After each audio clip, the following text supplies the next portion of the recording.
Izinkan saya untuk memperkenalkan narasumber kita. Saya akan membacakan kurikulum vitae-nya. Nama kakak yang hadir, nama kakak itu, nama panjang Kak Novia itu Novia Sri Valinda Esos. Tanggal lahir Alahan Panjang 10 November 1956. Jenis kelamin perempuan. Alamat di sekarang beralamat di Padang ya Kak. Untuk pendidikan beliau, S1-nya yaitu Universitas Islam Negeri Imam Bonjol Padang dengan jurusan Komunikasi dan Penyiaran Islam, yaitu tamat tahun 2015 dan sekarang di Pasca Sarjana Universitas Andalas jurusan Ilmu Komunikasi, yaitu di Padang, Sumatera Barat. Kemudian organisasi yang diikuti oleh Kakak Novia yaitu Sekretaris Ikatan Alumni MAN 3 Solo tahun 2018 sampai sekarang, anggota Senat Mahasiswa Fakultas Dakwah dan Ilmu Komunikasi tahun 2016 sampai 2018, Ikatan UKM Bahasa Sesumbar IU Basaba 2016 sampai sekarang, kemudian anggota Komunitas Generasi Baru Indonesia tahun 2017 sampai 2019. Luar biasa sekali ya. Kemudian pengalaman magang dan kepanitiaan, yaitu staf magang di perwakilan BKKBN Sumatera Barat tahun 2018, kemudian staf magang di PT Pegadaian Persero Wilayah Kota Padang tahun 2019, seksi dekorasi dan dokumentasi acara ulang tahun Fakultas Dakwah dan Ilmu Komunikasi tahun 2018, kemudian panitia di acara Ikatan UKM Bahasa Sesumbar tahun 2018, dan panitia di acara Forum Alumni MAN 3 Solo tahun 2017. Kemudian publikasi, penulisan artikel buku Nation Branding Republik Ceko yang diselenggarakan oleh Universitas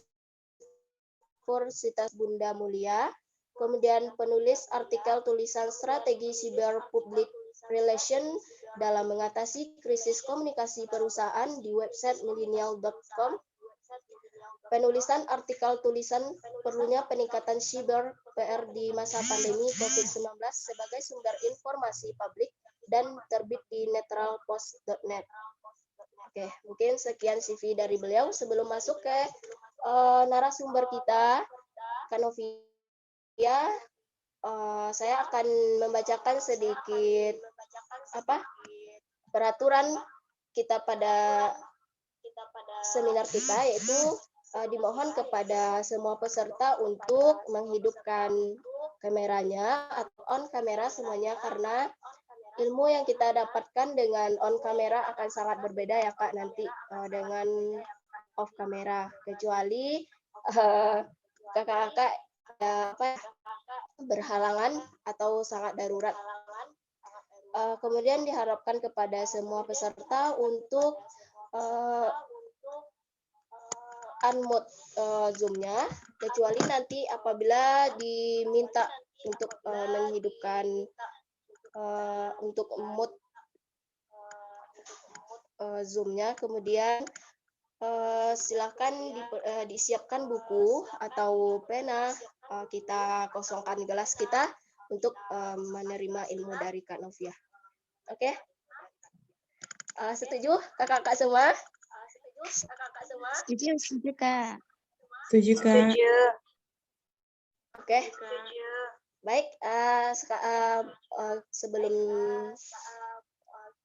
baik langsung saja. Silahkan kepada Kak Novia Sri Valinda SOS, dipersilakan. Baik, selamat siang, semangat pagi semua teman-teman. Bagaimana teman-teman, suaranya terdengar dengan jelas? Terdengar Kak. Jelas Kak. Alhamdulillah. Baiklah, pada kesempatan kali ini kita dipertemukan walaupun melalui ruang virtual, namun itu tidak mengurangi bagaimanapun kita merasa dekat walaupun kita melalui ruang virtual ini. Setelah puji syukur, marilah sama-sama kita ucapkan kehadirat Allah Subhanahu wa taala yang telah memberikan kita kesempatan kesehatan, serta nikmat yang selalu kita syukuri setiap harinya, sehingga kita dapat berkumpul serta menyempatkan waktu atau meluangkan waktu kita di tengah kesibukan kita untuk mengikuti acara workshop kita dalam penulisan skripsi tentunya, yang mana yang akan kita adakan pada hari ini, Kamis 18 November 2021.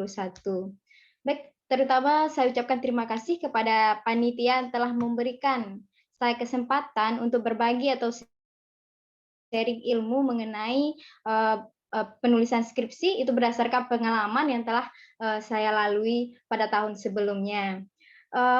Baiklah, pada kesempatan kali ini saya akan memperkenalkan diri saya. Nama diberikan oleh orang tua yaitu Novia Sri Valinda, lahir di Alahan Panjang 10 November 1996. Alamat sekarang yaitu di Padang. Pendidikan S1-nya di Universitas Islam Negeri Imam Bonjol Padang, dan sekarang alhamdulillah sedang menempuh pendidikan di Universitas Andalas, Prodi Magister Ilmu Komunikasi. Baik, untuk moderator, mohon bantuannya menampilkan slide materi kita.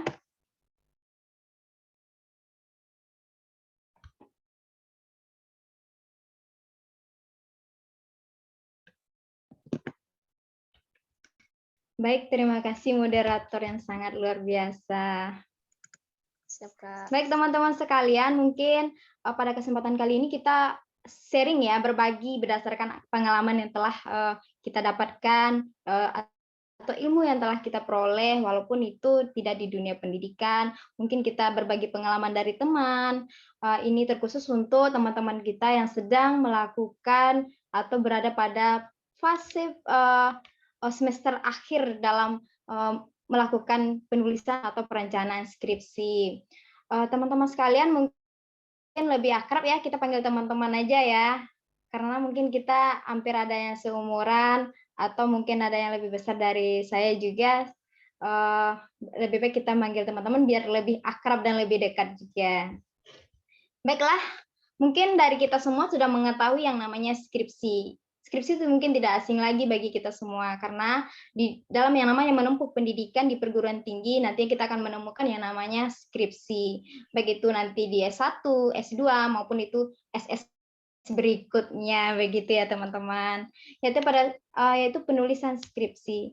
Skripsi adalah sebuah karya ilmiah, di mana itu akan kita temui di perguruan tinggi masing-masing di mana kita sedang menempuh pendidikan.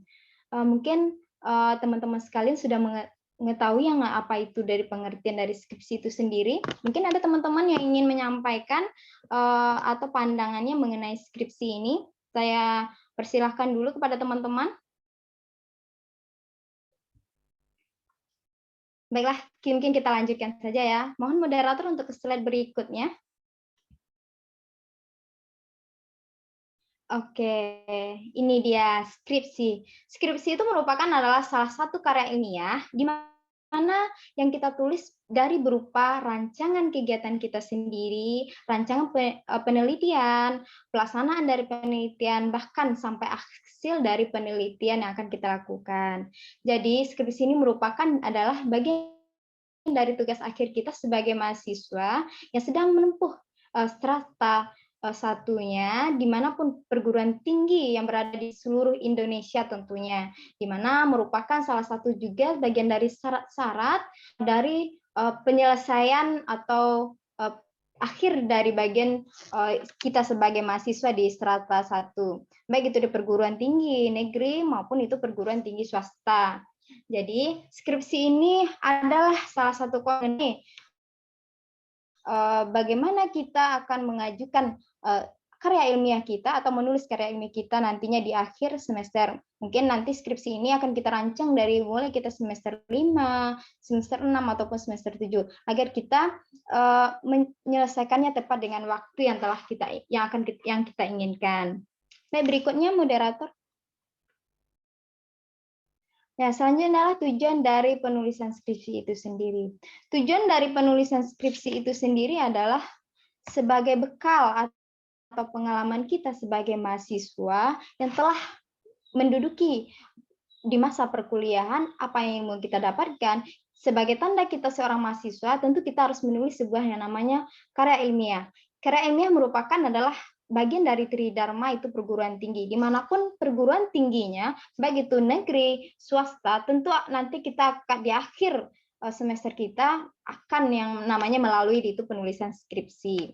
Di mana penulisan skripsi ini bertujuan mahasiswa mampu menyusun dan menulis suatu karya ilmiah sesuai dengan bidang yang kita tekuni. Jadi nanti kita akan menyusun atau menulis skripsi ini sesuai dengan bidang atau jurusan kita, umpamanya itu jurusannya ekonomi. Nanti kita akan meneliti atau merancang penelitian kita mengenai atau sesuai dengan penelitian dengan bidang kita bagian ekonomi.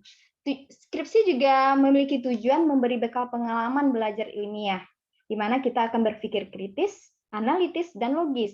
Sebagai mahasiswa, tentu kita akan memiliki pemikiran yang lebih kritis dari sebelumnya. Sebelum kita menjadi seorang mahasiswa, mungkin pengalaman kita atau ilmu yang kita miliki hanya sekedar yang kita ketahui. Namun di masa pendidikan yang namanya strata 1, mungkin kita telah memiliki ilmu yang lebih mendalam lagi dari yang sebelumnya. Berikutnya adalah bahwa dengan penulisan skripsi ini, mahasiswa mampu berpikir dan bekerja secara ilmiah, merencanakan penelitian dengan ilmiah, melaksanakan bahkan serta menulis karya ilmiah itu berdasarkan penelitian ilmiah yang akan kita lakukan nantinya tentunya. Baik, berikutnya moderator. Oke, pada bagian selanjutnya adalah bagian-bagian dari skripsi itu sendiri. Mungkin dari sebagian kita sebagai mahasiswa, sebelum kita merancang atau melakukan penelitian atau membuat sebuah penulisan dari skripsi itu, kita sudah melihat skripsi yang ada di perpustakaan perguruan tinggi kita sebagai pedoman kita untuk melakukan penulisan skripsi. Mungkin tidak asing lagi ya bagi kita yang sudah melihat yang namanya skripsi. Di mana bagian skripsi itu ada 3 bagian, teman-teman. Yang pertama, bagian awalnya itu adalah terdiri dari sampul, halaman judul, halaman pengesahan, halaman pernyataan, halaman abstrak, dan halaman daftar isi. Pada bagian isi atau bagian utama, bagian isi ini adalah bagian yang paling benar-benar dasar, benar-benar utama, hal pokok dalam penulisan skripsi. Karena dalam bagian isi ini adalah bagian di mana kita merancang dari awal sampai kita menyimpulkan hasil penelitian kita itu. Di mana yang pertama adalah pendahuluan. Pendahuluan ini terletak pada bab pertama di skripsi. Kemudian landasan teori. Landasan teori ini adalah bagian bab 2 yang terdapat dalam skripsi tersebut. Yang ketiga adalah metodologi penelitian. Metodologi penelitian ini merupakan bab ketiga pada skripsi yang akan kita rancang nanti. Kemudian hasil dan pembahasan. Hasil dan pembahasan ini adalah bagian dari bab 4, di mana kita telah melakukan penelitian.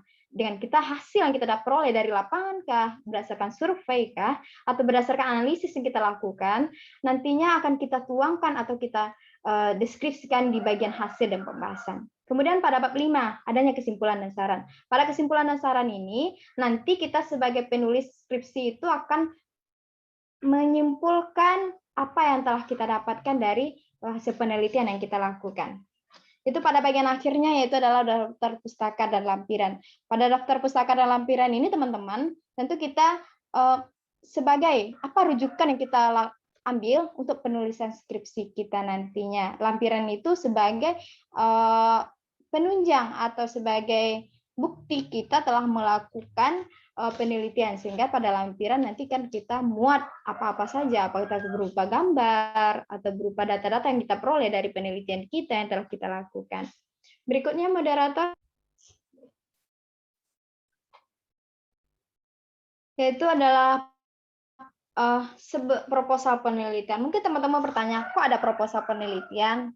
Tentu, untuk mengawali sebuah skripsi, teman-teman, kita mengajukan dulu yang namanya proposal penelitian. Dengan adanya proposal penelitian, nanti proposal penelitian itu kan diproses. Melalui tahap proposal penelitian inilah akan terbentuknya nanti yang namanya skripsi dari penelitian kita. Proposal merupakan konsep mengenai rencana penelitian yang akan menjadi dasar dari penulisan skripsi. Jadi proposal ini sebagai dasar atas penulisan skripsi kita. Dengan kita mengajukan proposal tersebut, nanti akan diproses oleh pembimbing kita, akan diujikan juga proposalnya. Setelah diujikan, nanti kita dinyatakan lulus dalam proposal penelitian kita, maka kita akan melanjutkan yang namanya proses penulisan skripsi. Proposal ini teman-teman bersifat sementara, karena setelah kita menulis proposal ini, setelah kita bimbingan, nanti akan dikaji kembali dan akan disempurnakan oleh dosen pembimbing kita. Setelah disempurnakan dan dikaji dan dinyatakan bahwa proposal kita itu sempurna dan sudah siap untuk dilanjutkan ke tahap berikutnya, maka kita akan bersiap untuk melakukan yang namanya penulisan skripsi, melakukan penelitian. Kita akan survei terlebih dahulu atas penelitian yang akan kita lakukan nanti. Berikutnya model.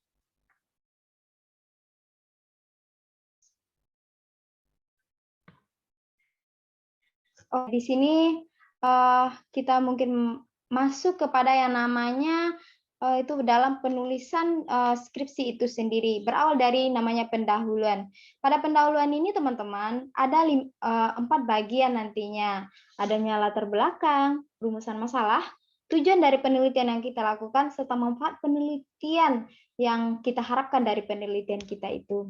Latar belakangnya itu adalah berisi tentang dimuat penjelasan topik skripsi yang akan kita lakukan, di mana topik itu dirasa atau dipandang menarik, bahkan penting, dan perlu untuk diteliti. Itulah dasarnya.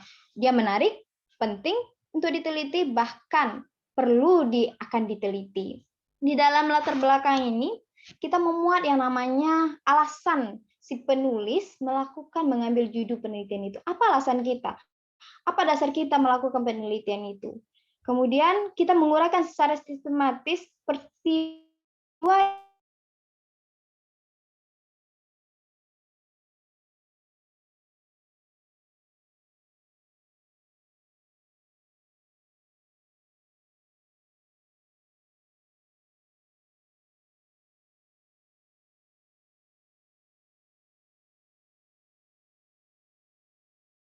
latar belakang. Contohnya nih teman-teman, mungkin kita melihat di siaran TV, media, ataupun publikasi dari kebijakan pemerintah. Dari situ kita lihat permasalahan yang menjadi inti yang nanti akan bisa diangkat menjadi sebuah penelitian yang mana akan disusun dalam bentuk skripsi. Kemudian adalah perumusan masalah. Dalam perumusan masalah ini teman-teman, masalah itu merupakan jantung dari setiap penelitian. Tanpa masalah, penelitian belum tentu dapat kita lakukan, teman-teman.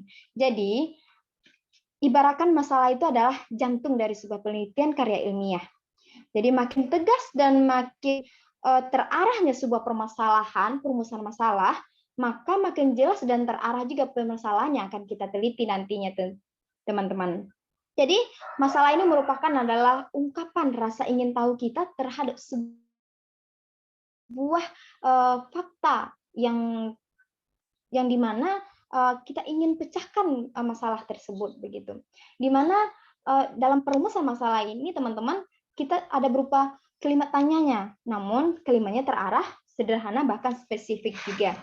Dalam permasalahan ini adalah dimana keadaan ada kesenjangan antara realitas dan yang diharapkan. Umpamanya nih teman-teman, contohnya adalah kita meneliti tentang sebuah mengenai pertanian, di mana pertanian yang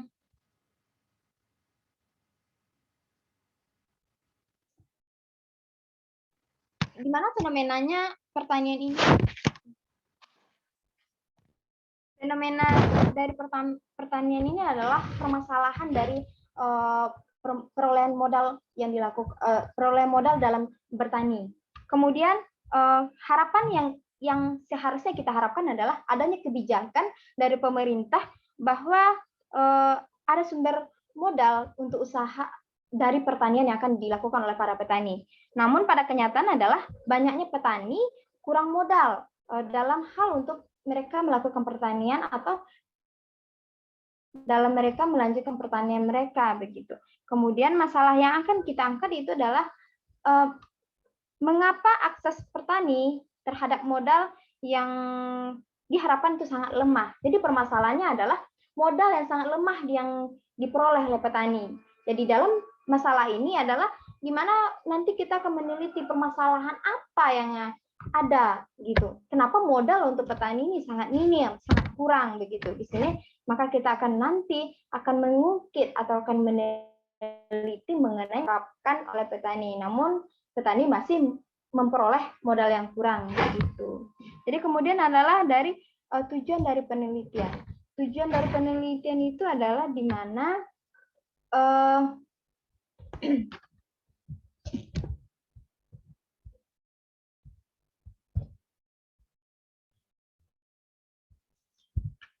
tujuan itu menyebutkan secara jelas dan tegas tujuan yang ingin dicapai dari penelitian ini.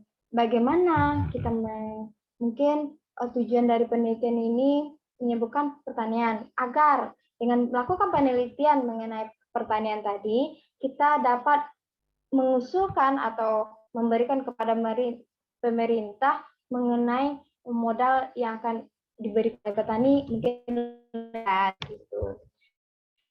Kemudian manfaat dari penelitian ini diuraikan kemungkinan penerapan dari hasil penelitian ini. Apa harapan kita setelah kita lakukan penelitian ini? Maka itulah manfaat dari penelitian yang akan kita lakukan nantinya tentunya. Berikutnya moderator. Berikutnya adalah landasan teori. Pada landasan teori ini ada 3 bagian yang penting yang akan kita tulis nantinya dalam penulisan skripsi. Pertama adalah kajian pustaka.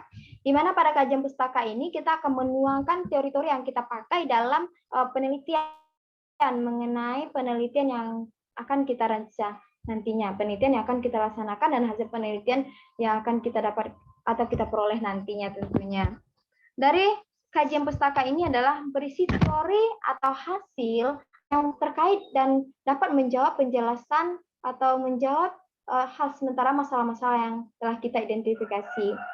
Kemudian dari teori-teori yang telah kita tuangkan dapat membandingkan juga atau untuk kita analisis satu teori dengan teori lainnya mengenai permasalahan dari penelitian yang akan kita lakukan.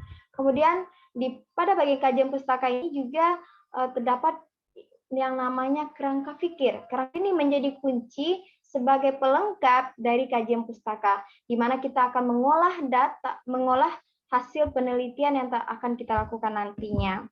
Kemudian adalah kerangka berpikir. Kerangka berpikir itu merupakan alur logika, di mana untuk menjawab permasalahan yang dibangun penelitian berdasarkan hasil dari analisis. Jadi teori-teori yang telah kita berikan yang akan kita kaitkan dengan penelitian kita nanti akan membangun hasil dari analisis berdasarkan teori tersebut.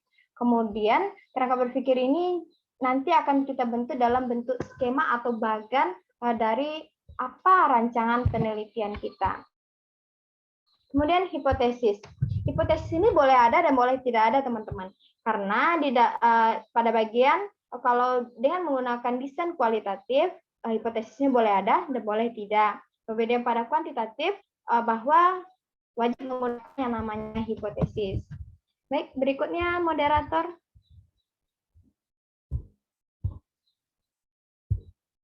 Yaitu pada bagian ketiga adalah metode penelitian.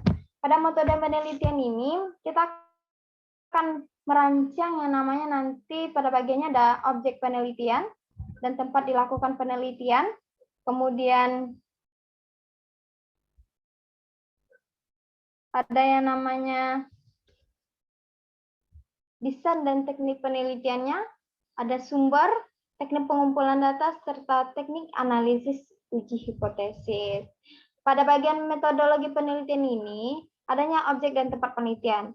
Objeknya apa yang akan kita teliti, atau fenomena yang akan kita teliti. Kemudian unit dari penelitian itu mungkin atau unit itu adalah objeknya sebagai apakah itu dia petani yang akan kita teliti, ataukah itu pengusaha, atau bahkan itu karyawan-karyawan, atau bahkan itu mahasiswa bisa jadi kita jadikan unit dari analisis kita dalam penelitian.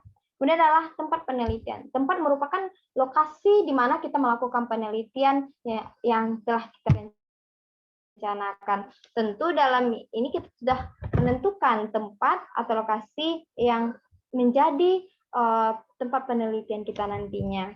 Kemudian desain dan teknik. Desain yang dalam penelitian itu ada dua. Yang pertama adalah kualitatif, yang kedua kuantitatif. Di mana desain kualitatif ini kita nanti mendeskripsikan hasil dari penelitian kita peroleh dari lapangan. Mungkin kita melakukan penelitian wawancara. Berdasarkan wawancara yang telah kita lakukan dengan para narasumber kita nantinya yang menjadi narasumber kita, maka nanti akan kita jabarkan di hasil penelitian kita dengan cara mendeskripsikannya. Berikutnya adalah desain kuantitatif. Berdasarkan desain kuantitatif ini, teman-teman, kita terlebih dahulu menggunakan yaitu namanya teknik survei, di mana kita nantinya juga akan melakukan penyebaran kuesioner, kemudian menyebarkan angket. Dari kita menyebarkan angket itu nanti kita olah menggunakan yang namanya aplikasi. Melalui desain kuantitatif ini dirasa mungkin lebih, kalau menurut saya sendiri itu lebih gampang kita dengan kuantitatif. Nanti kita akan berbicara sesuai data yang kita peroleh yang telah kita olah dengan aplikasi yang namanya SPSS. Itu dengan desain kuantitatif ini nanti teman-teman harus mahir dalam menggunakan aplikasi SPSS dan mengolah data. Setelah data kita olah, nanti kita sebagai penulis atau sebagai penulis skripsi, nanti kita akan mendeskripsikan dari hasil penelitian itu menggunakan data statistik yang telah kita lakukan melalui aplikasi SPSS tadi. Kemudian sumber dari penelitian itu ada dua, yaitu sumber primer dan sumber sekunder. Sumber primer ini adalah data-data yang berdasarkan unit analisis kita. Data-data berdasarkan mungkin wawancarakah, dokumentasikah, ataupun kuesioner sekalipun. Kemudian data sekunder adalah data yang berdasarkan data penunjang dari penelitian kita. Seperti mungkin kita melakukan berdasarkan buku, ataupun jurnal-jurnal, ataupun sekalian melalui internet atau informasi-informasi yang terdapat di internet. Kemudian teknik pengumpulan data. Di teknik pengumpulan data ini, teman-teman, ini adalah teknik bagaimana kita mengumpulkan data yang akan dijadikan penelitian nanti, teman-teman. Di mana kita akan nanti adanya juga wawancara melalui kuesioner, di mana kita merancang sebuah kuesioner berupa pertanyaan-pertanyaan nanti kepada objek kita, siapa yang akan kita teliti.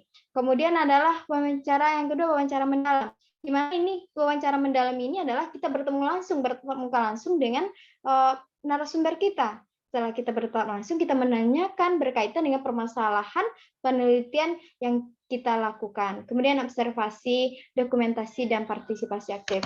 Partisipasi aktif ini adalah kita berperan langsung dalam penelitian tersebut. Kemudian teknik analisis dan uji hipotesis. Dalam teknik analisis dan uji hipotesis ini, teman-teman, ada dua, yaitu kualitatif dan kuantitatif. Seperti yang telah saya jelaskan tadi, bahwa kualitatif itu kita dengan cara mendeskripsikan, sedangkan kuantitatif dengan cara statistik yang kita olah melalui aplikasi. Baik, selanjutnya, moderator. Nah, bagian pada penulisan skripsi ini adalah hasil dan pembahasan. Hasil pembahasan ini nantinya di mana kita telah melakukan penelitian, telah terjun ke lapangan, telah memperoleh data. Setelah kita olah data tersebut, baru kita tuangkan di dalam namanya hasil dan pembahasan. Di mana pada hasil ini disajikan dalam bentuk baik itu grafik, tabel, ataupun bentuk lainnya. Yang mana dengan cara kita mendeskripsikan maupun menjelaskan berdasarkan apa yang telah kita sajikan atau apa yang telah kita dapatkan dari penelitian yang kita lakukan. Pada pembagian pembahasan, di mana kita memuat hasil yang berupa penjelasan berdasarkan teori yang kita pakai dalam penelitian kita, baik itu secara kualitatif maupun secara kuantitatif. Berikutnya, moderator. Itu pada penulisan yang berikutnya adalah pada penulisan skripsi itu adalah kesimpulan dan saran. Pada kesimpulan dan saran ini, bahwa kita sebagai penulis skripsi menjabarkan hasil secara singkat akan dari penelitian yang telah kita lakukan. Kemudian saran kita berikan kepada apa yang kita tuju dalam bidang penelitian kita. Kemudian berdasarkan pengalaman dan pertimbangan penulis, kemudian juga atas saran yang tidak berupa dari yang di mana saran kita berikan kepada lembaga ataupun tempat kita meneliti. Kemudian berikutnya moderator.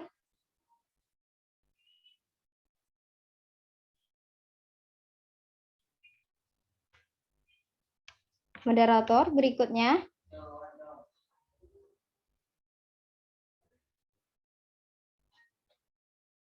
Moderator.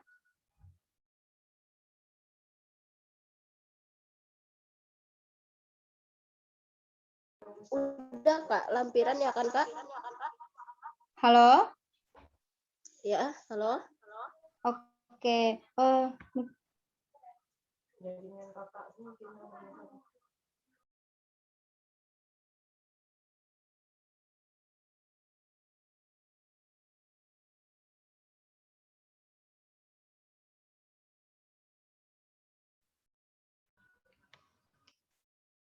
Mohon maaf teman-teman, jaringannya kurang bagus sih di sini, jadi kita terlempar dari ruang Zoom. Oke, kita lanjutkan ya teman-teman. Itu bagian terakhir adalah daftar pustaka dan lampiran. Ini adalah bagian terakhir dari yang namanya penulisan skripsi teman-teman. Ya, adanya daftar kepustakaan dan lampiran. Kepustakaan ini adalah di mana kita memuat daftar pustaka, di mana yang menjadi acuan bagi dalam penulisan skripsi, di mana penulisan dari kepustakaan ini kita susun dari abjad yang abjad disusun dari bawah menurut abjad dari yang namanya penulis. Kemudian diutamakan rujukannya itu adalah edisi terbaru seperti buku tahun 10 tahun terakhir atau 5 tahun terbitnya. Kemudian dasar dari artikel yang dilampirkan di dalam jurnal-jurnal yang memang sudah terindeks atau indeksnya sudah bagus dan baik begitu. Kemudian adalah dalam penulisan ini kita juga dibolehkan untuk mengambil informasi melalui internet. Pada lampiran, di mana kita menempatkan data atau keterangan sebagai penunjang atau sebagai bukti kita melakukan penelitian, seperti mungkin data-data yang telah kita peroleh di lapangan, pedoman wawancara, kuesioner, bahkan dokumen-dokumentasi yang kita lakukan selama kita melakukan penelitian.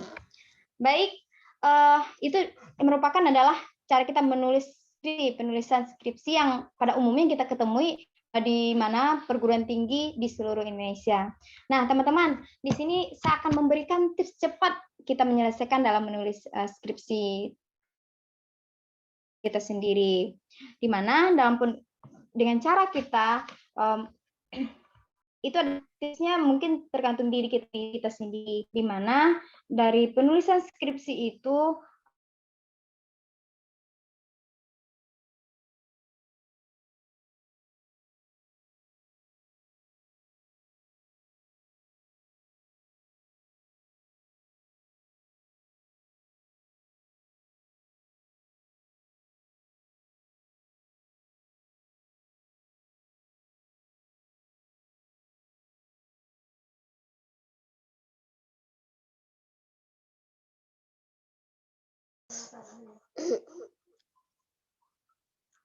Halo Kak Novia.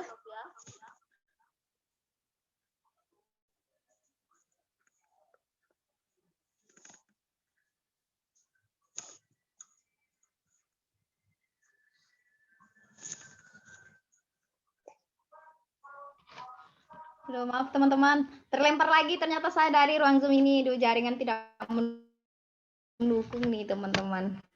Oke, kita lanjutkan ya teman-teman. Itu adalah tips cara cepat kita menyelesaikan yang namanya dalam menulis skripsi. Yang pertama itu adalah niat kita. Berawal dari niat. Dengan ada kita niat, maka insya Allah segala apa yang kita niatkan itu akan berjalan sesuai proses. Di mana kita harus meneguhkan niat. Niat kita tuh tidak setengah-setengah, tentu dengan niat yang sungguh-sungguh. Dengan modal terbesar bahwa niat kita, tujuan kita apa dalam melakukan pendidikan. Di mana S1 kita ingin tamat sekian, walaupun telah kita niatkan belum tentu apa yang kita niatkan itu sesuai. Tapi kenapa kita tidak mencoba dulu begitu, teman-teman. Kedua adalah deadline. Kita membuat deadline skripsi sendiri. Kita buat deadline bagaimana waktu penyelesaian skripsi kita. Dengan adanya deadline itu bahwa kita telah merancang dalam penulisan skripsi yang akan kita lakukan nanti. Sehingga dengan adanya deadline atau waktu yang telah kita rencanakan untuk penyelesaian skripsi, sehingga kita tidak mengundur-undur yang namanya penyelesaian skripsi kita. Karena dalam penyelesaian skripsi ini, teman-teman, semakin lama waktu yang kita tempuh, maka biaya pun semakin banyak kita keluarkan dalam penyelesaian skripsi kita. Terus sekarang mencari uang tulisan, agar kita tidak mengundur-undur waktu untuk kelulusan kita, yuk segera kita menyelesaikan yang namanya skripsi atau tugas akhir kita dalam gelar sarjana yang kita inginkan. Kemudian yang ketiga adalah memahami yang namanya tema dari penelitian itu. Kita pahami tema itu. Kalau kita tidak memahami tema dari penelitian kita sendiri yang susah untuk melakukan penelitian itu, teman-teman. Jadi kita pahami sistematika dari penulisan skripsi kita, kemudian kita pahami juga tema apa yang akan kita angkat dalam penulisan skripsi tersebut. Karena hal itu akan memudahkan kita dalam melakukan penelitian nanti. Kalau kita paham dengan tema yang akan kita angkat, maka kita akan paham juga apa yang akan kita lakukan dalam proses penelitian itu.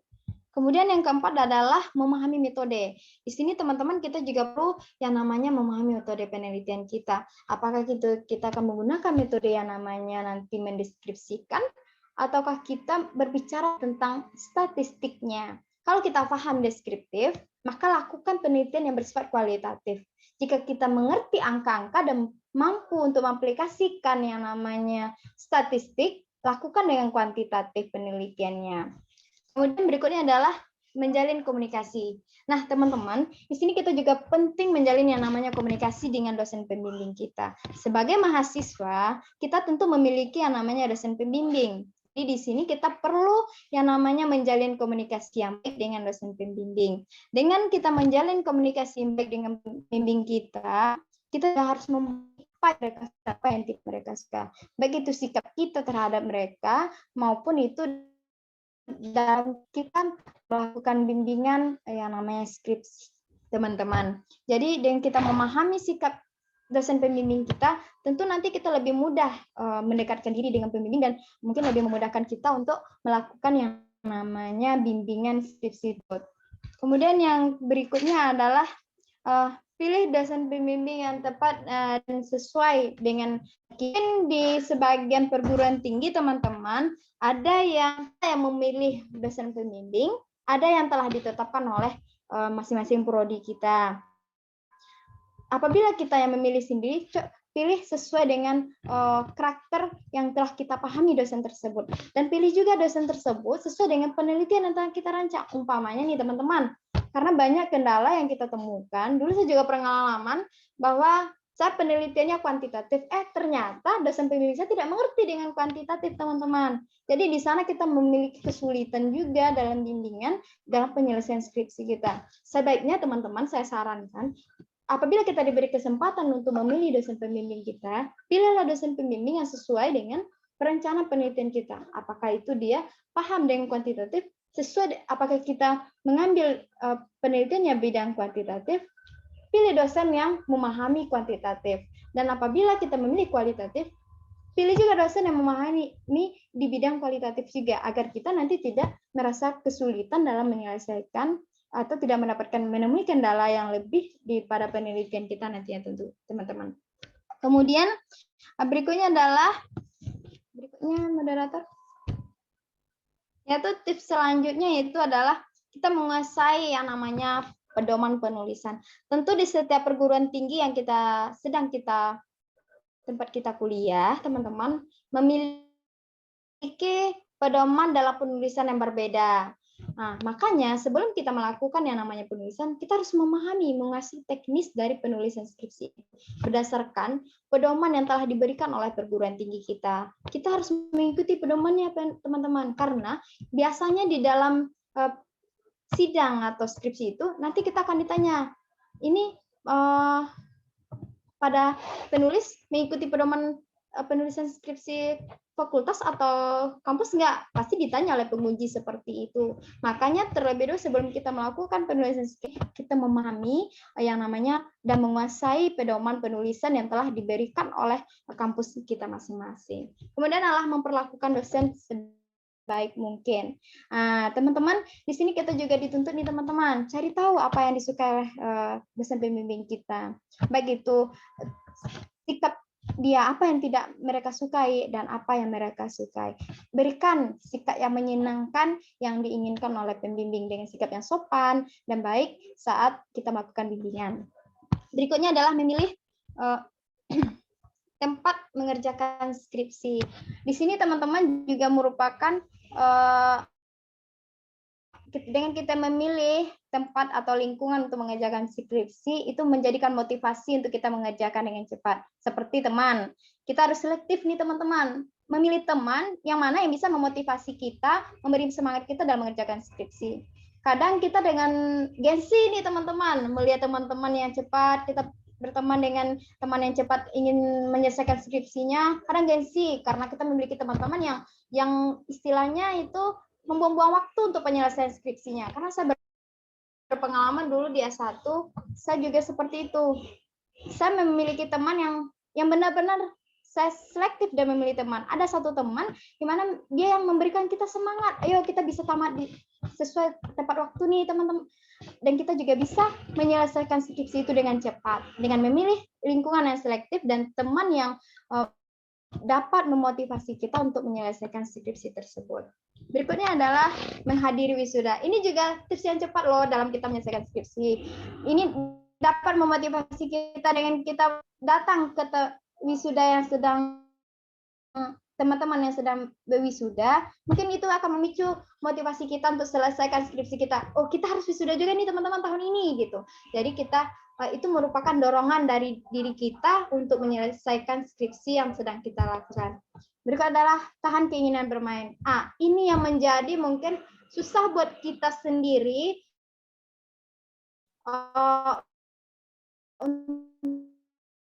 untuk melakukannya. Karena melihat teman-teman, ngapain ngerjain skripsi dulu, nanti juga akan selesai. Pasti kita banyak berpikiran seperti itu. Namun jangan seperti itu teman-teman, karena semakin kita undur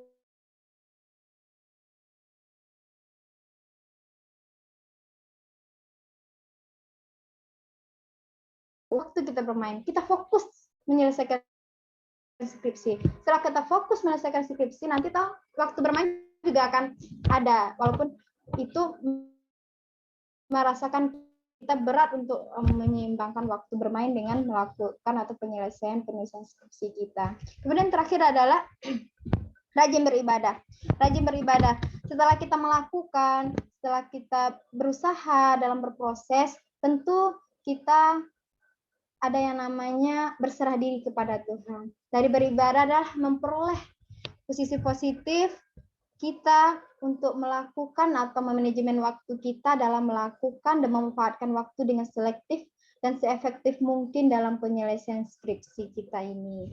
Jadi teman-teman, itulah tips dari yang telah saya lakukan sendiri dalam penyelesaian skripsi.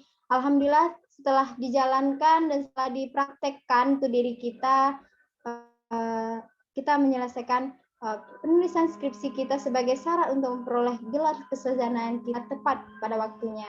Walaupun itu merasa berat untuk kita lakukan, tapi dengan niat kita, dengan keteguhan dan kesungguhan kita, insya Allah semuanya akan berjalan sesuai dengan apa yang kita harapkan. Yang penting niat dan serahkan diri kepada Tuhan, kita berproses, menjalankan proses tersebut, serta kita melakukan apa kewajiban kita sebagai mahasiswa dalam menyelesaikan tridharma perguruan tinggi kita, yaitu adalah penulisan skripsi pada semester akhir. Ini juga mungkin dapat juga dimotivasi untuk mahasiswa yang baru masuk atau baru semester 2, 3, ini bisa dilakukan juga, dan mungkin sudah dapat juga merancang penelitiannya dari sekarang. Mungkin sekian sharing atau pengalaman yang dapat saya bagikan pada kesempatan kali ini. Saya ucapkan terima kasih. Saya akhiri dengan apabila ada kata yang salah, saya mohon maaf. Saya akhiri dengan wabillahi taufiq wal hidayah. Wassalamualaikum warahmatullahi wabarakatuh. Saya kembalikan kepada moderator. Warahmatullahi wabarakatuh. Baik, luar biasa sekali ya dari materi dari Kak Novia. Daging semua ya Kak. Oke. Sebelum masuk ke sesi pertanyaan atau sharing-sharing bersama Kak Novi, saya mau cek dulu nih teman-teman semua apakah masih ada di Zoom atau udah tidur ya? Oke, Kak Jeje, Atau udah tidur silakan. semuanya? Oke, ketika saya katakan selamat siang, selamat siang, kakak-kakak jawab semangat pagi. Selamat siang. Semangat pagi. Semangat pagi. Selamat siang. Semangat pagi. Semangat. Oke, nggak apa-apa, hidupin aja recordnya. Silakan di mute aja. Selamat siang kakak-kakak semua. Selamat pagi. Silakan di on kameranya ya. Baik. Langsung saja ya Kak ke pertanyaan. Ini udah banyak banget nih pertanyaan dari para peserta yang luar biasa ya di siang hari ini. Sudah menyempatkan waktunya untuk hadir belajar bersama Kak Novia tentunya. Baik, ini pertanyaan dari Kak itu ya Kak, dari Kak Neng. Bentar, dari Kak Anissa Hafifah. Assalamualaikum warahmatullahi wabarakatuh Kak. Afwan, izin bertanya Kak, untuk mengambil judul penelitian apa yang harus kita lakukan agar judul kita diterima dengan cepat Kak, dan bagaimana tulisan kita tidak termasuk dalam plagiat Kak? Syukron Kak. Oke, silakan Kakak. Mohon diulang Kak Zeze karena sini yang kurang bagus Kak, jadi suara Kakak terputus-putus Kak. Oke, baik Kak. Ulangnya Kak. Pertanyaan dari Kak Anissa Hafifah. Assalamualaikum warahmatullahi wabarakatuh Kak. Afwan, izin bertanya Kak, untuk mengambil judul penelitian apa yang harus kita lakukan agar judul kita diterima dengan cepat Kak, dan bagaimana tulisan kita tidak termasuk dalam plagiat? Syukron Kak. Oke, terima kasih. Maaf ya, kameranya on karena sini jaringannya kalau dihidupkan kameranya jadi putus-putus suaranya. Jadi baiklah, cara kita itu judul kita agar tidak ditolak oleh pembimbing kita ya. Teman-teman tentu dalam membuat judul begitu ya, dalam penulisan skripsi itu terutama adalah dia menarik, dia adalah unik, bahkan dalam penelitian itu juga judulnya itu tidak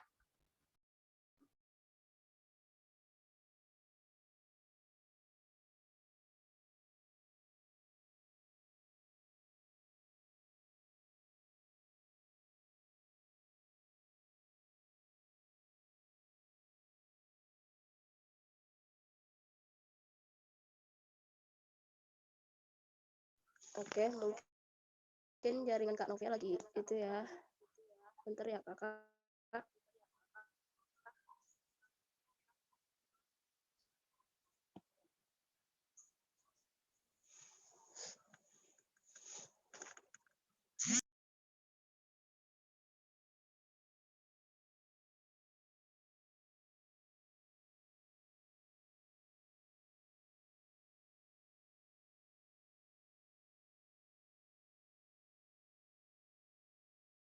Baik, sembari menunggu Kak Novia join lagi, saya akan mencoba ya menjawab pertanyaan mungkin dari Kak Anissa. Untuk mengambil judul penelitian ya, bagaimana cara kita mengambil judul penelitian itu ya agar bisa cepat diterima gitu. Kalau menurut saya pribadi itu ya, kita harus mencari judul yang menarik, yang berbeda gitu dari sebelum-sebelumnya gitu.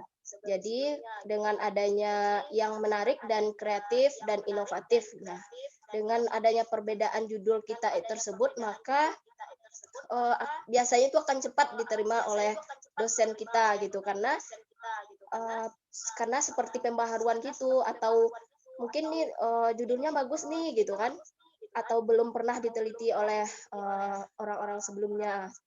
Jadi itu biasanya akan cepat diterima sama dosen pembimbing atau dosen PA. Kemudian bagaimana cara tulisan kita agar tidak termasuk dalam plagiat?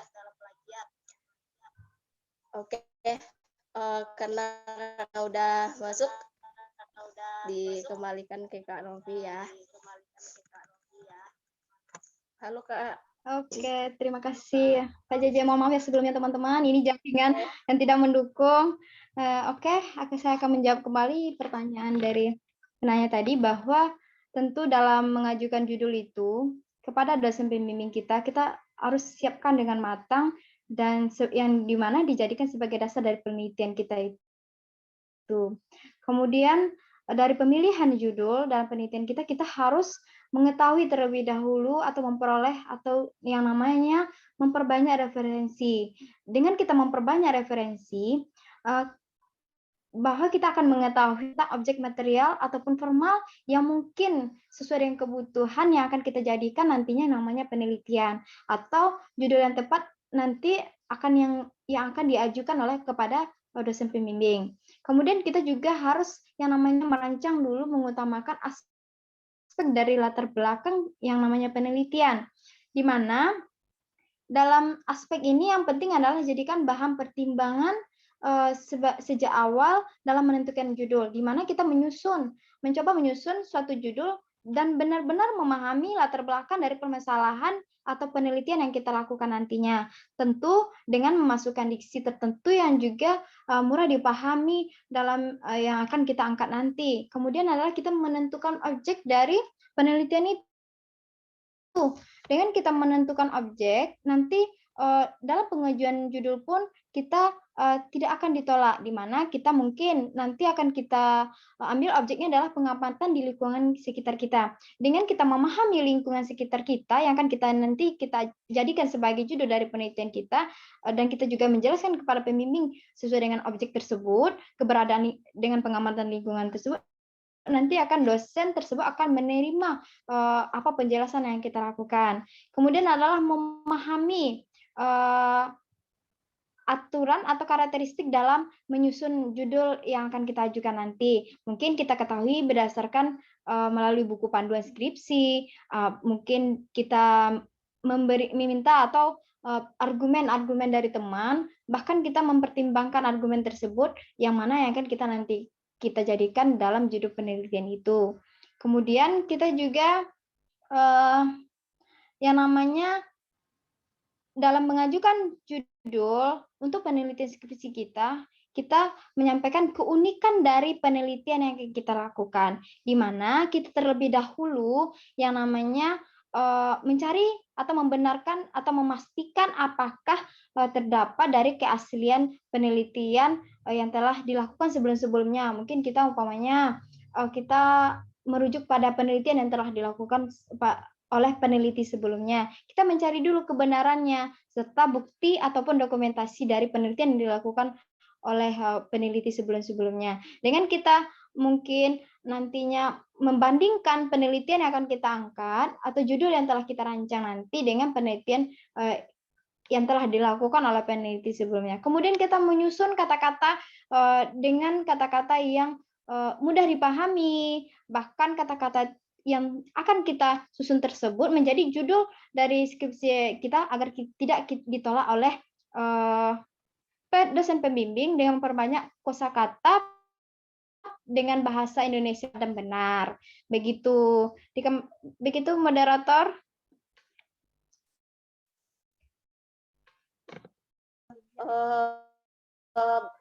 Bagaimana tulisan kita tidak termasuk dalam plagiat gitu, Kak?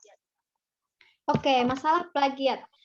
agar tulisan kita tidak termasuk dalam plagiat itu adalah kita, walaupun kita merujuk dari buku, merujuk dari jurnal, nanti adalah bahasa yang kita gunakan adalah bahasa yang kita sendiri. Umpamanya kita merujuknya dari jurnal, menurut bahasa jurnal seperti ini. Nanti kan kita kolaborasi atau kita menggunakan bahasa kita yang kita pahami, walaupun kita merujuk, tetap kita rujuk dari jurnal ataupun buku, bahkan internet. Jadi dengan cara kita menghindari plagiat itu adalah kita kolaborasi atau mengubah dengan bahasa kita sendiri. Dengan kita mengubah dengan bahasa kita sendiri apa yang kita rujuk dari jurnal, buku ataupun internet tersebut, maka insya Allah akan terhindar yang dari namanya plagiat. Karena pengalaman kita sebagai mahasiswa di magister itu kan banyak tuh kita menulis berdasarkan artikel-artikel. Kita tetap mengambil rujukan dari jurnal-jurnal, baik itu jurnal internasional maupun jurnal nasional, baik itu informasi dari internet maupun buku, tetap kita membahasakan dengan bahasa kita sendiri. Nanti tetap walaupun kita merujuk dari jurnal tersebut, bahkan rujukan-rujukan lainnya, tetapi nanti kita adalah membahasakannya dengan bahasa kita sendiri yang kita pahami dan memiliki makna serta arti yang sama dari penulisan atau pengertian yang kita ambil rujukan dari buku, jurnal, dan lain sebagainya. Begitu. Oke, jadi gitu ya Kak. Siapa tadi? Kak Anissa. Nah, jadi untuk mengambil judul penelitian agar cepat diterima itu banyak sekali ya yang udah dijelaskan sama Kak Novia tadi, seperti harus ada keunikan, kemudian menyusun kata-kata yang mudah dipahami gitu. Nah, kemudian untuk plagiat untuk menghindari dari plagiat tersebut, kita harus bisa bukan kita tidak merujuk ya Kak, tetap kita merujuk kepada jurnal ataupun buku-buku, tapi kita tulis dengan bahasa kita sendiri begitu agar kita terhindar dari plagiarisme gitu. Oke, kita lanjut ke pertanyaan selanjutnya dari Kak Niputu Eka. Ya. Kak Niputu Eka apa Kak? Eka Budi, PWD. Baik. Selamat siang. Maaf izin bertanya, bagaimana cara mencari novelty atau pembaharuan dalam menulis skripsi? Biasanya saat menulis skripsi terkendala di novelty saat bimbingan dengan dosen pembimbing dan akhirnya diganti judul. Baik, terima kasih. Oke, baik. Terima kasih Kak Niputu Eka PWD ya, Kak Jeje. Oke, untuk menentukan novelty dari penulisan riset kita atau penulisan penelitian yang akan kita lakukan, di mana kita akan meriset yang namanya itu berdasarkan dari penelitian-penelitian terdahulu, di mana kita akan mencari bandingan atau perbandingan-perbandingan dari penelitian-penelitian yang telah dilakukan oleh peneliti sebelumnya. Nanti umpamanya kita mengangkat sebuah penelitian mengenai pola komunikasi. Dari pola komunikasi itu, nanti kita melihat dari penelitian sebelumnya dia membahas tentang pola komunikasi guru. Kemudian pada penelitian ada lagi kita menemukan tentang pola komunikasi. Mungkin dia menelitinya tentang pengaruh dari pola komunikasi itu. Nanti dari semua itu kita tidak boleh sama dengan penelitian-penelitian terdahulu. Kita mungkin akan meneliti dari segi lainnya, di mana segi lain yang kita teliti itu berbeda dengan penelitian-penelitian terdahulu. Jadi untuk menentukan novelty itu adalah membandingkan penelitian yang akan kita lakukan dengan penelitian terdahulu. Di sanalah kita akan memperoleh novelty dari penelitian kita itu. Dan ada pun kita peroleh dari novelty itu bisa ditemukan melalui diskusi berdasarkan publikasi jurnal yang telah kita dapatkan. Bisa kita mereview literatur atau jurnal-jurnal yang telah kita jadikan rujukan, mungkin meriset kembali jurnal-jurnal yang kita jadikan rujukan untuk melakukan penelitian atau sebagai rujukan dari penelitian yang akan kita lakukan nantinya. Begitu, moderator, dikembalikan. Baik, terima kasih Kakak. Jadi gitu ya Kak, ini Putu Eka Budi. Jadi ya sebagaimana yang udah dijelaskan Kak Novia tadi, untuk mencari novelty atau pembaruan dari skripsi yang kita tulis, atau skripsi ataupun tesis itu, jadi kita harus melihat atau membandingkan dengan penelitian sebelum-sebelumnya. Misalkan itulah gunanya ada dalam skripsi atau tesis ya Kak, seperti apa, penelitian terdahulu atau penelitian yang relevan. Jadi maksudnya di sana apa nih perbedaan penelitian kita dengan penelitian sebelumnya? Mungkin dia sebelumnya membahas tentang ini. Nah, jadi yang kita ya sedangkan penelitian saya membahas tentang ini gitu. Nah, dia masih dalam satu studi tapi berbeda gitu ya Kak. Dari ada perbedaan dari kita, seperti kita menambahkan atau mungkin penelitian sebelumnya Kaji belum dari membahas sisi nih yang lain. tentang ini. Ya, jadi kita bikin nih kita tambah penelitian saya tentang ini gitu. Gitu ya Kak Novi? Ya, begitu Kak Jeje. Kurangnya gitu ya Kak. Baik, Lebih kurangnya kita seperti lanjut ya Kak ke pertanyaan dari Kak Sunengki. Assalamualaikum Kakak, maaf izin bertanya, bagaimana cara mencari rumusan masalah yang bisa kita jadikan menjadi sebuah tulisan? Karena banyak banget nih kesalahan dalam menentukan judul sebagai tulisan yang akan dikembangkan.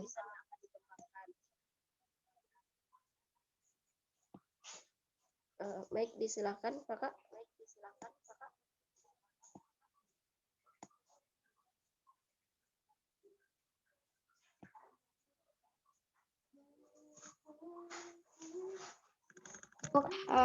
Kita sharing tadi ya, bahwa dalam merumuskan masalah itu adalah merupakan jantung dari setiap perencanaan penelitian ilmiah, di mana tanpa adanya masalah, kita belum bisa melakukan yang namanya penelitian ilmiah.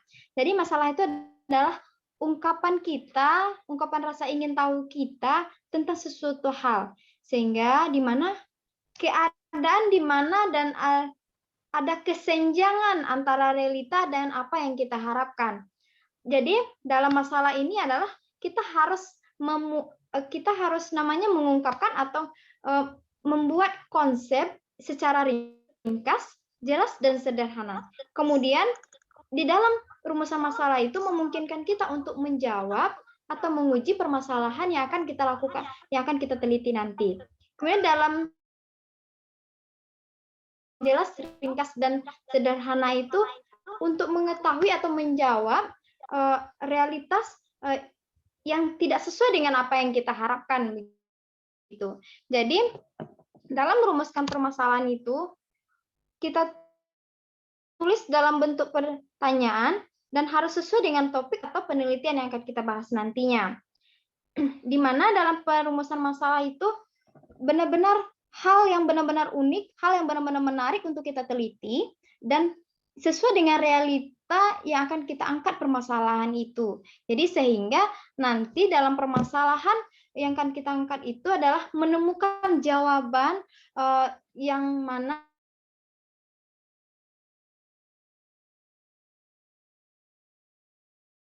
memungkinkan juga untuk kita lakukan penelitiannya, dan nanti apa yang kita harapkan dari penelitian itu sesuai dengan realita yang sedang terjadi. Begitu Kak JJ.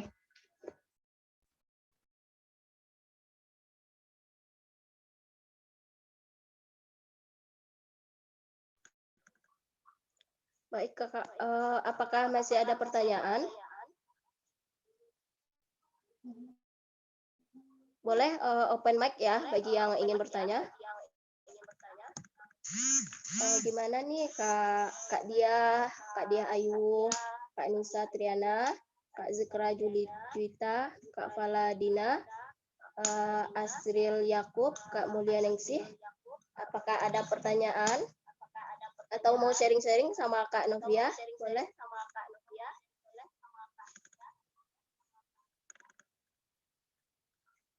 Pas?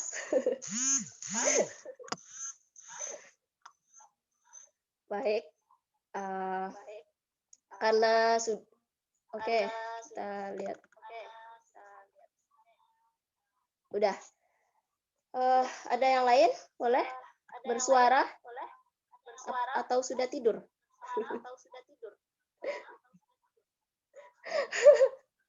Oke, karena jam sudah menunjukkan pukul 14:07 Izin menit. bertanya.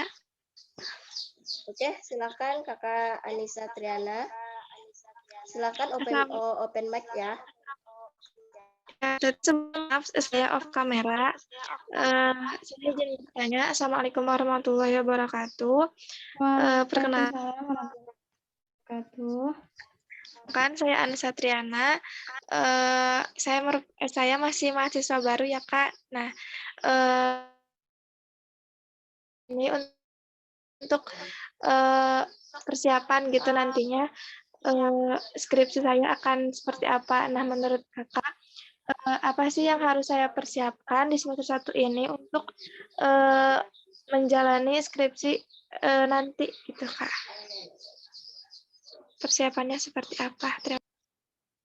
Terima kasih Kak Anissa. Baik, Kak Novias. Pertanyaan dari Kak Anissa, apa yang harus dipersiapkan oleh Kak Anissa Triana untuk skripsi ke depan gitu. Mungkin karena baru-baru ya Kak, jadi kita berikan applause dulu nih buat semangatnya gitu. Semoga nanti diberikan kelancaran ya buat skripsinya. Boleh Kakak Novia? Oke, makasih JJ. Makasih Anissa Triana. Walaupun masih baru ya, semangatnya luar biasa juga ini Kak JJ. Karena walaupun baru masuk, tapi udah memikirkan gitu skripsinya gimana, apa yang harus dilakukan untuk penyelesaian skripsinya nanti. Ini yang semangat penting ini Kak JJ. Ada semangat dari kita, walaupun kita baru masuk, kita udah memikirkan untuk selanjutnya skripsi ini. Jadi untuk Kak Anissa, walaupun kita masih semester baru, tentu kita terlebih dahulu begitu Kak Anissa memahami dalam pedoman yang namanya penulisan skripsi yang diberikan oleh perguruan tinggi kita. Dengan kita memahami pedoman dalam penulisan skripsi kita, nanti akan kita lebih mudah juga dalam melakukan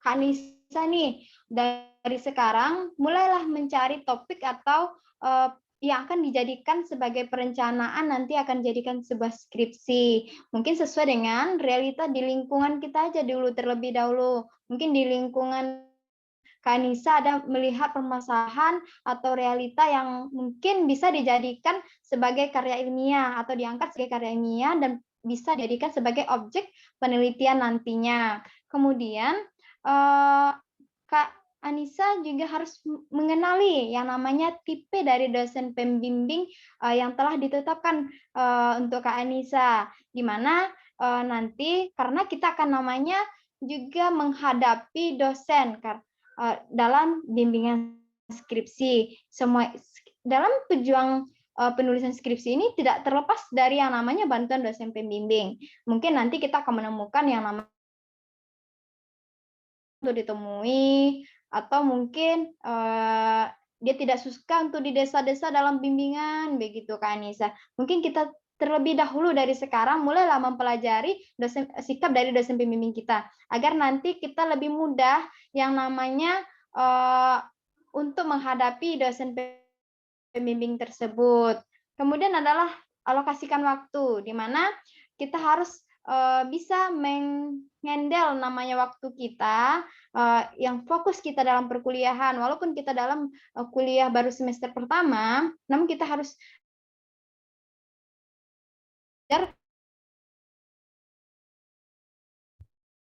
hal lain begitu. Kemudian adalah target. Nah, dari sekarang kita harus menentukan target kita. Di mana target kita kuliah itu berapa lama. Walaupun S1 itu 4 tahun, tapi targetkan kepada diri kita, kalau kita bisa cepat tamat, kenapa tidak? Ayo kita berusaha, ayo kita pasti kita bisa untuk melakukannya. Jadi target waktu itu sangat penting sebagai dasar kita agar kita tidak mengulur-ulur waktu dalam penyelesaian tugas mahasiswa. Kemudian adalah di mana kita harus sharing dengan senior-senior atau yang sudah sedang melakukan skripsi. Kita harus sering bertanya ataupun mengenai bagaimana dosen ini seperti apa. Ini skripsinya sebagaimana sih Kak untuk penulisan ini, mana sih Kak judul yang baik untuk kita ajukan Kak, bagaimana dosennya seperti apa begitu. Kita cari informasi, galilah informasi yang lebih banyak dari senior-senior kita. Kita harus rajin bertanya, intinya rajin bertanya. Dengan kita rajin bertanya, insya Allah nantinya dalam skripsi kita akan banyak yang membantu kita begitu. Kemudian adalah cari teman, selektif teman yang bisa memberikan kita semangat, yang benar-benar mereka memang tujuan mereka adalah mereka tuh untuk pendidikan. Waktu mereka untuk belajar, bukan kita sebagai mahasiswa kupu-kupu, tidak. Tapi hal ini harus kita timbangkan bahwa dengan mencari teman yang selektif, nanti teman tersebut akan memotivasi kita agar kita cepat juga dalam melakukan untuk penyelesaian skripsi nantinya, teman-teman. Mungkin itu dari tips dari saya untuk Kak Anissa yang baru masuk perkuliahan namun udah semangat untuk memikirkan skripsi nantinya. Sekian Kak Jeje.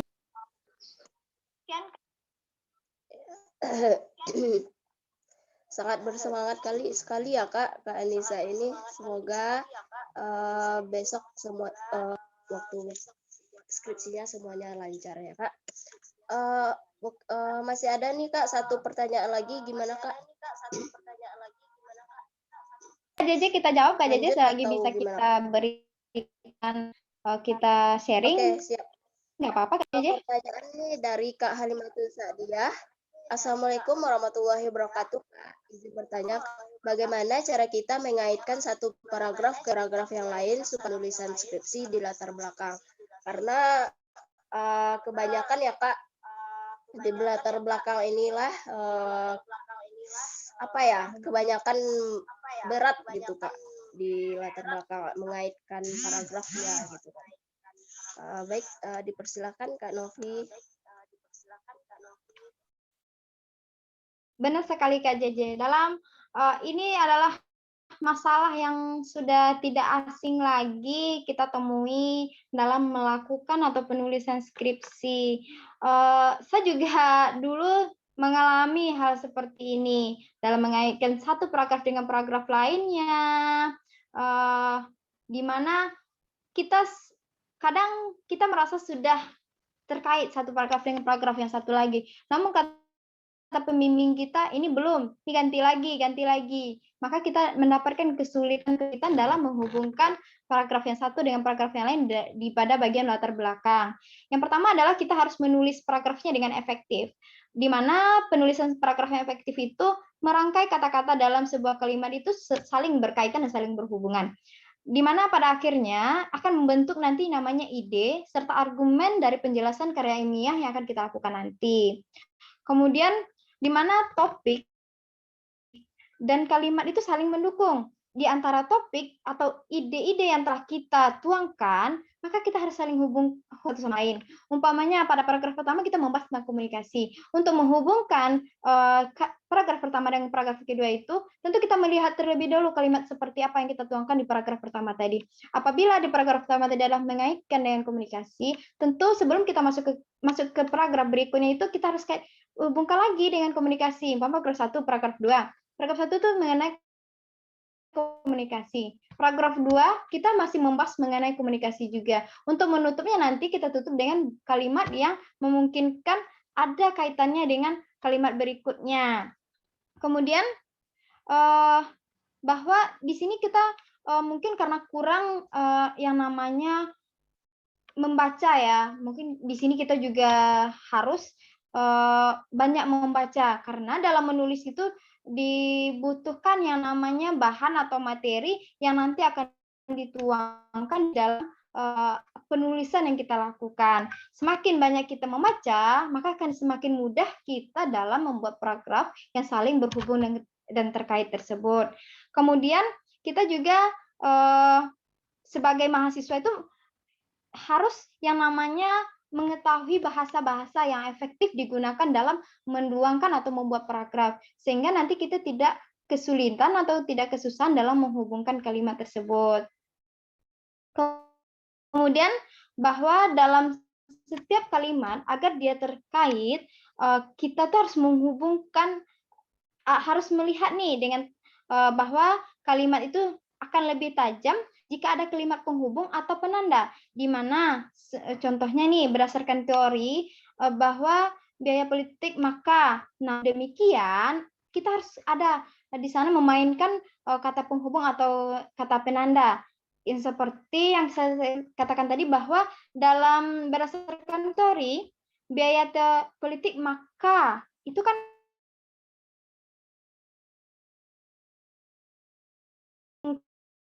kaitkan satu paragraf dengan paragraf berikutnya. Kemudian kita juga harus yang namanya dalam menulis itu memulai memperhatikan tulisan yang sebelum-sebelumnya. Mungkin kadang kita juga merujuk dari artikel, jurnal, atau sebagainya juga dalam membuat kalimat per paragraf. Nanti dari hal itu kita juga akan memudahkan kita dan perlahan-perlahan memulai atau merangkai kata-kata atau kalimat yang akan dijadikan dalam sebuah paragraf. Dengan mungkin kita melalui referensi teori, ataupun dari argumentasi yang mendukung dari apa yang akan kita tuangkan dari latar belakang tersebut. Mungkin sekian Kak Jaja, kembali.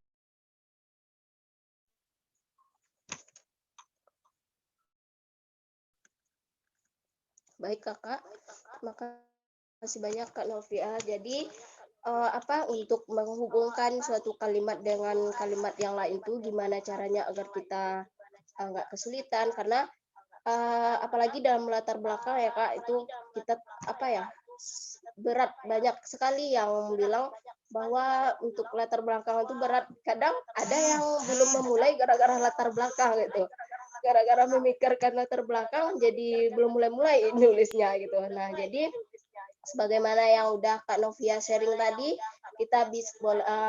kita harus banyak membaca ya Kak, karena dengan membaca kita mengetahui gitu ya. Kemudian kita harus mengetahui juga bahasa-bahasa yang efektif. Kembali lagi kepada banyak membaca, karena untuk mengetahui bahasa-bahasa yang efektif digunakan tuh pasti kita harus rajin membaca ya, makanya kita bisa tahu. Kemudian kita harus melihat kata penghubung yang cocok gitu. Apa nih kalau setelah jika maka gitu ya Kak, dan lain sebagainya gitu ya. Oke. Apakah masih ada pertanyaan kakak-kakak semua?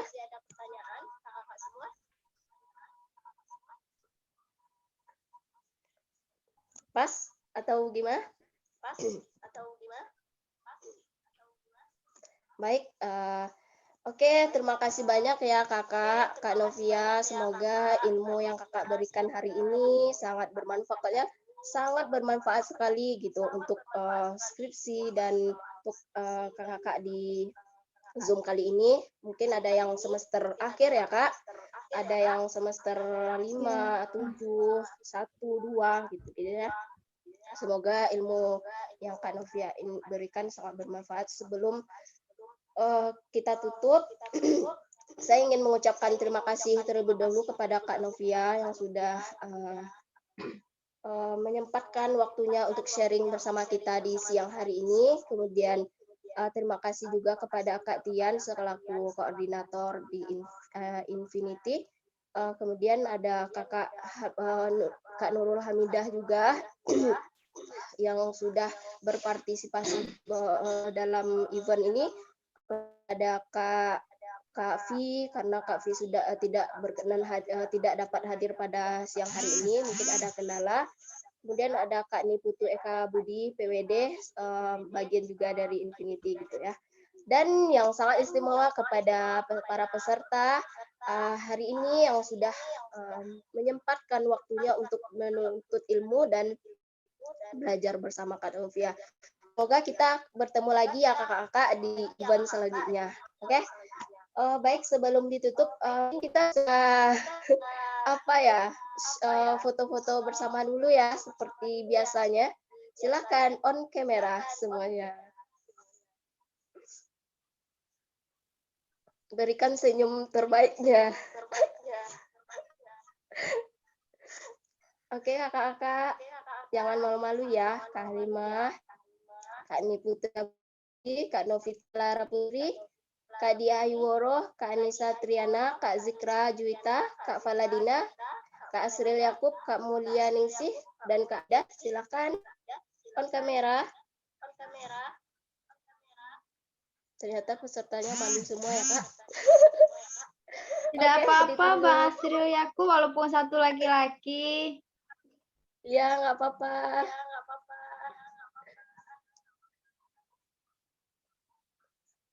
Dah semuanya? Masya Allah, inilah wajah-wajah peserta kita ya, yang bertahan sampai ini. Oke, 1, 2, 3.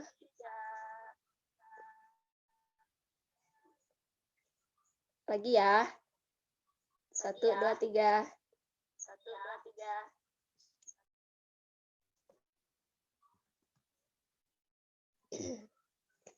Baik, terima kasih kakak semuanya. Saya selaku moderator mengucap mohon maaf apabila terdapat kesalahan dan kekurangan selama acara berlangsung. Semoga apa yang kita dapatkan hari ini bermanfaat bermanfaat untuk kita semua dan menjadi berkah juga untuk kita semua tentunya. Oke. Amin. Saya akhiri dengan Assalamualaikum warahmatullahi wabarakatuh. Sampai ketemu di event selanjutnya. Assalamualaikum warahmatullahi wabarakatuh. Terima kasih, Kak. Terima kasih Kak JJ, teman-teman semua selalu semangat. Kak Mida, Kak Ya, Kak Faladina, terima kasih, Kak. Ayuworo, Kak Tian, terima kasih semuanya, kakak-kakak, Kak Mulia Ningsih.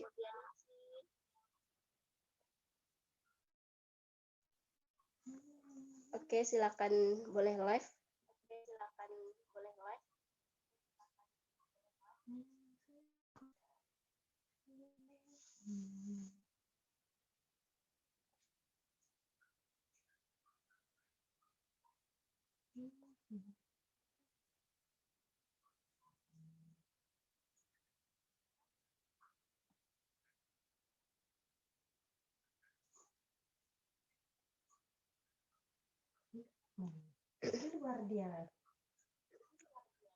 Saya tutup ya, kakak-kakak.